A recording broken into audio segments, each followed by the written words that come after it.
నమస్తే. డీలిమిటేషన్ పేరుతో దక్షిణ భారత్లో ఉన్నటువంటి రాష్ట్రాలకు అన్యాయం జరుగుతుందని ఒక చర్చ జరుగుతున్నది. అదే నేపథ్యంలో ఏదైతే పార్లమెంట్లో పెట్టినటువంటి 3 బిల్లులకు సంబంధించి ప్రధానంగా మహిళా బిల్లుకు సంబంధించి పురిట్లోనే ఆ బిల్లును చంపేశారంటూ మోదీ మహిళలందరికీ క్షమాపణ చెప్తా ఉన్నారు. ఇది ముమ్మాటికి విపక్షాలు చేసినటువంటి కుట్ర అంటూ కూడా చెప్తున్నటువంటి పరిస్థితి. రైట్, మాట్లాడే ప్రయత్నం చేద్దాం. ఈ డీలిమిటేషన్తో పాటు మహిళా బిల్లుతో పాటు తెలంగాణ రాష్ట్రంలో కొంత మంగ్లీకి సంబంధించిన 200 కోట్ల స్కామ్ జరిగిన ఒక చర్చ జరుగుతుంది. రేపు జగిత్యాలలో భారీ బహిరంగ సభ, ఆ సభలో కేసీఆర్ అధికార పక్షాన్ని చీల్చి చెండాడబోతున్నారని బీఆర్ఎస్ సోషల్ మీడియాలో జరుగుతున్నటువంటి ప్రచారం. వీటన్నిటి గురించి డిస్కస్ చేద్దాం. ప్రస్తుతం మనతో పాటు మాజీ ఎమ్మెల్సీ రాముల్ నాయక్ గారు. సార్ నమస్తే. నమస్తే. ప్రధానంగా డీలిమిటేషన్కి సంబంధించి దక్షిణాది రాష్ట్రాలకు అన్యాయం జరుగుతుంది అనేది ఈ ముఖ్యమంత్రి రేవంత్ రెడ్డి కావచ్చు, ఈ దక్షిణాది రాష్ట్రాల నేపథ్యం.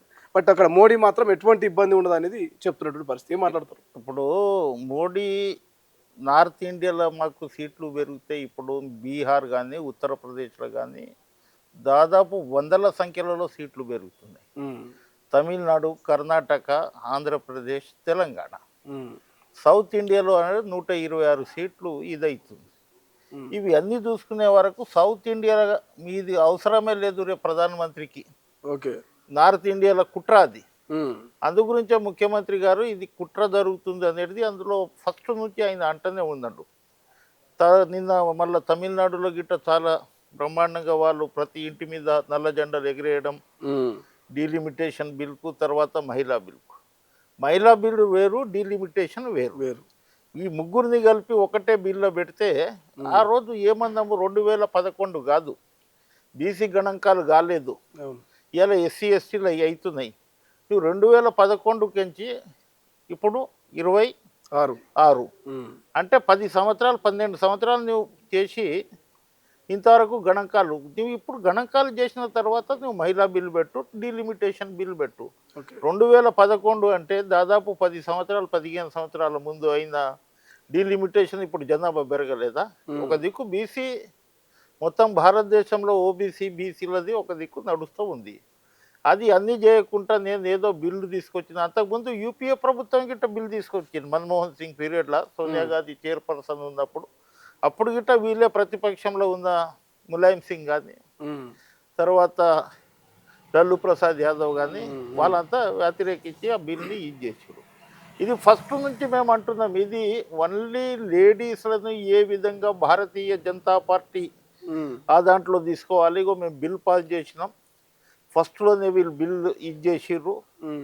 అందు గురించే మహిళకు నేను క్షమాపణ చెప్తున్నాను, సింపతి గురించి. ఎందుకంటే బీహార్, తమిళనాడు అన్ని ఎన్నికలు ఉన్నాయి కదా, మన పశ్చిమ బెంగాల్ అటు ఎన్నికలు ఉన్నాయి కదా.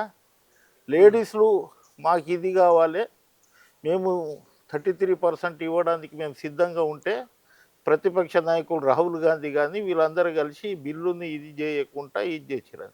రాహుల్ గాంధీ కానీ ప్రియాంక గాంధీ కానీ సౌత్లో ఉన్న నాయకులు అందరూ ఏమన్నారంటే డీలిమిటేషన్ ఒక దానికి జరగాలి, మహిళా బిల్లు ఏదైతే సెన్సెస్ ఇప్పుడు సెన్సెస్ ప్రకారం తీసుకోవాలి అన్నారు.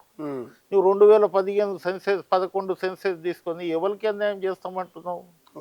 ఎవరు ఏ కులాలకు అన్యాయం జరుగుతుంది? అందరికీ అన్యాయం జరుగుతుంది. దక్షిణ రాష్ట్రాలలో అయితే సీఎం చెప్పినట్లు చాలా అన్యాయం జరుగుతుంది. అందు గురించే ఇప్పుడు సౌత్ కొరియా ఉంది చూడు, మళ్ళీ తెలంగాణ ఇండియాకించి సౌత్ ఈస్ట్ ఒక రాష్ట్రం అయిపోతుంది, ఒక దేశం అయిపోతుంది. మళ్ళీ అట్లా చేసుకుందాం. మళ్ళీ భారత్ 2 భాగాలు అవుతుంది, 2 భాగాలు అవుతుంది. ఉత్తర భారత్, దక్షిణ కొరియా, ఉత్తర కొరియా ఉంది కదా, అట్లా సౌత్ భారతదేశం చేసుకుందాం.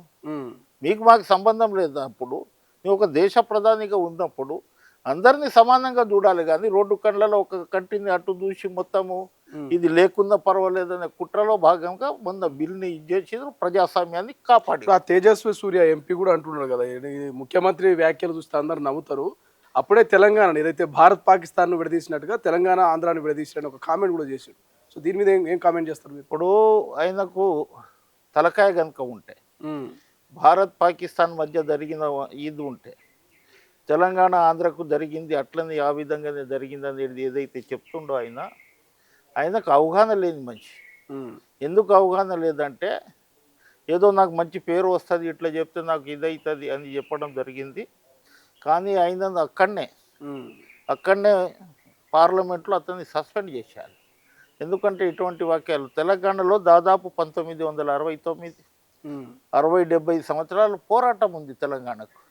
అటువంటి తెలంగాణను అట్లా కించపరిచి మాట్లాడినందుకు చాలామంది దాన్ని ఇది చేస్తున్నాం. తప్పకుండా ఆయన మీద యాక్షన్ తీసుకోకపోతే మేము ఏం చేయాలనేది మేము డిసైడ్ చేస్తాం. ఓకే. అసలైన తొలి వెలుగు. ఫాలో వాట్సాప్ @తొలి వెలుగు అఫీషియల్.